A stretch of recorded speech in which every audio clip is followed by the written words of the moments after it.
In this lesson, we'll discuss the deployment considerations that you'll need to consider before you install Security Gateway. This will include where Security Gateway will be installed. For example, will you be installing it on its own dedicated server, or will you install it on the mail server itself? How accounts will be added, such as will they be added manually, or will they be added automatically by querying Active Directory or an LDAP data source or another database. We'll also talk about changes that will need to be made to your DNS records so that mail gets routed properly through Security Gateway from external senders, and configuring your mail server to send all outbound mail through Security Gateway. So, some of the things that you'll need to think about ahead of time when deploying Security Gateway is, number one, where will it be installed? You can install it on its own dedicated server, which is the easiest scenario, or you can install it on the mail server itself. But if you install it on the mail server, you'll need to think about changing port designations and things like that so you do not have a port conflict. Also, you'll need to think about how accounts will be added. The most common scenario is accounts are added automatically by querying the mail server that Security Gateway is protecting, or an Active Directory database or an LDAP database. You can, however, manually add accounts if you would prefer to do it that way.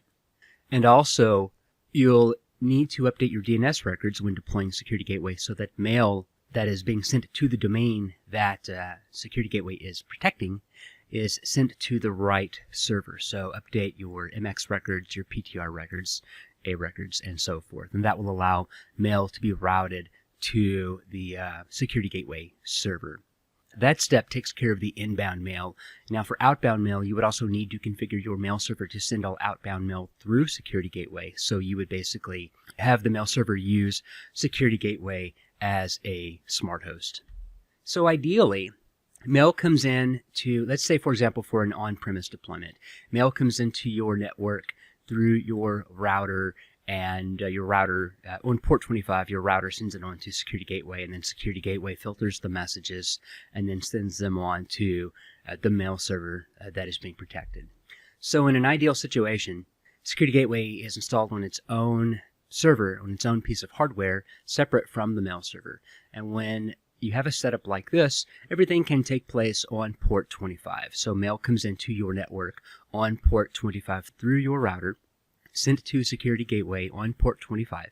Security Gateway, being on its own dedicated server, will scan the messages, clean them, and then filter out any junk, and then send the remaining messages onto the mail server, all on port 25. But it is possible to install Security Gateway on the mail server itself. But when you do it this way, you'll have to think ahead about what port you want to run Security Gateway on. So in an ideal situation, mail arrives into your network on port 25 and reaches Security Gateway on port 25. And then in this situation, in the example I'm showing here, because they're installed on the same machine, the mail server is configured to use port 26 as the SMTP port. Now when you configure it that way, your users will need to make sure that their mail clients are configured to use port 26 instead of port 25 for SMTP. But that is the most straightforward approach for installing them on the same server. And that also applies to outbound mail. So your mail server, in this case, would be, for example, let's say an Exchange server running on port 26 on the same server that Security Gateway is on. Well, you would configure a smart host in the mail server to send all mail to that smart host. But in this case, that smart host is really localhost, basically, or the host name of the local machine. But instead, you'll specify port 25. So the mail server is in essence sending mail to the same machine, but it's sending it to port 25 instead, and then it gets sent out through Security Gateway on port 25. Another way to configure it that is less common is if you configure the settings on your router to translate the port. So everything arrives on port 25 on your router, and instead of listening in on port 25, you have Security Gateway configured to listen in on port 26 for SMTP traffic.